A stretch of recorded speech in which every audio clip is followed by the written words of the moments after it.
Morning વિદ્યાર્થી મિત્રો, આપણે આગલા વિડીયોમાં સંખ્યાઓનું 10 ના આધારે આસનનું મૂલ્ય જોયું. આપણે આ વિડીયોમાં ધોરણ 6 ચેપ્ટર 1 સંખ્યા પરિચયમાં સંખ્યાઓનું 100 ના આધારે આસનનું મૂલ્ય જોઈશું.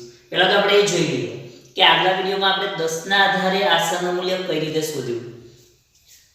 ચલો એક ઉદાહરણ આપણે લઈએ. આપણે પહેલા જોયું હતું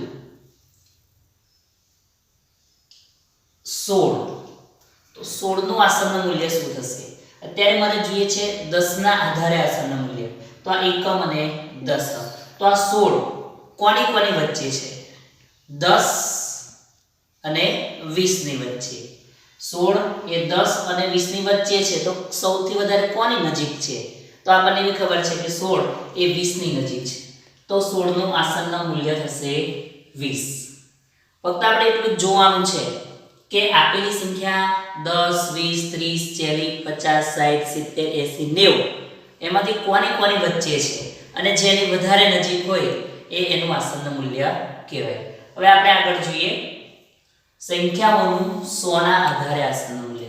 હવે 100 ના આધારે આસનનું મૂલ્ય જોઈતું હોય તો આપણે 100 એટલે 100 અને 100 ની અંદર 100 ઉમેરતા જઈશું એટલે આપણને ખબર પડે કે 100, 200, 300, 400, 500, 600, 700, 800 અને 900 સુધી એ આપણને 100 ના આધારે આસનનું મૂલ્ય મળશે. આપણે એક ઉદાહરણ જોઈએ. ચલો એક સંખ્યા આપી છે આપણને 536.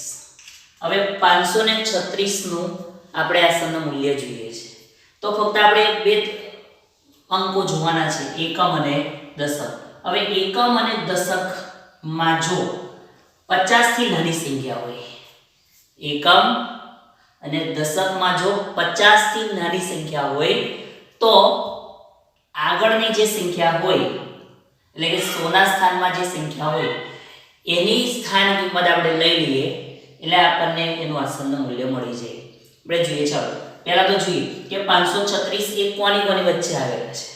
તો આપણને એટલી ખબર છે કે 536 એ 500 અને 600 ની વચ્ચે આવેલા છે. તો તમે એટલું કહી શકો કે 536 એ કોની વધારે નજીક છે, 500 ની કે 600 ની? તો તમે તરત કહેશો વિદ્યાર્થી મિત્રો કે 536 એ 500 ની નજીક છે, તો 536 નું આસનનું મૂલ્ય થશે 500. બીજી રકમ જોઈએ.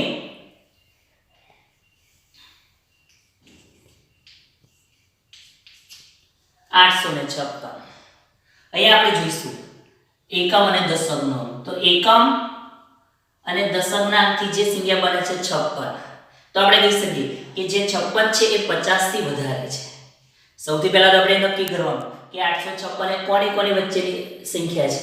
તો 856 એ 800 અને 900 ની વચ્ચેની સંખ્યા છે.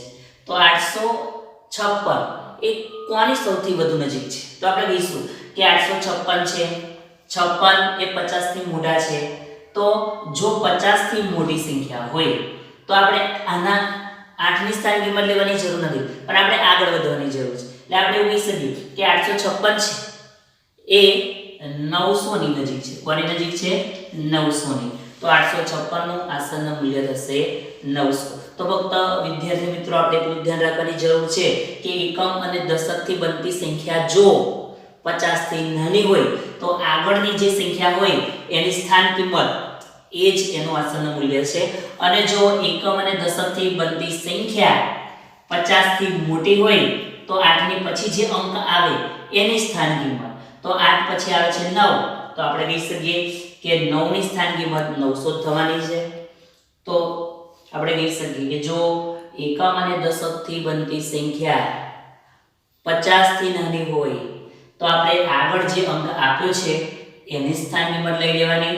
અને જો એકમ અને દશકથી બનતી સંખ્યા 50 થી વધારે હોય તો આપણે આગળ જે 100 ના સ્થાનમાં જે અંક આપ્યો છે એમાં 1 ઉમેરી એની સ્થાન કિંમત લેવાની જરૂર છે. અથવા આપણે બીજી રીતે પણ કહી શકીએ કે 856 એ 800 ની નજીક નહીં પણ 900 ની નજીક છે.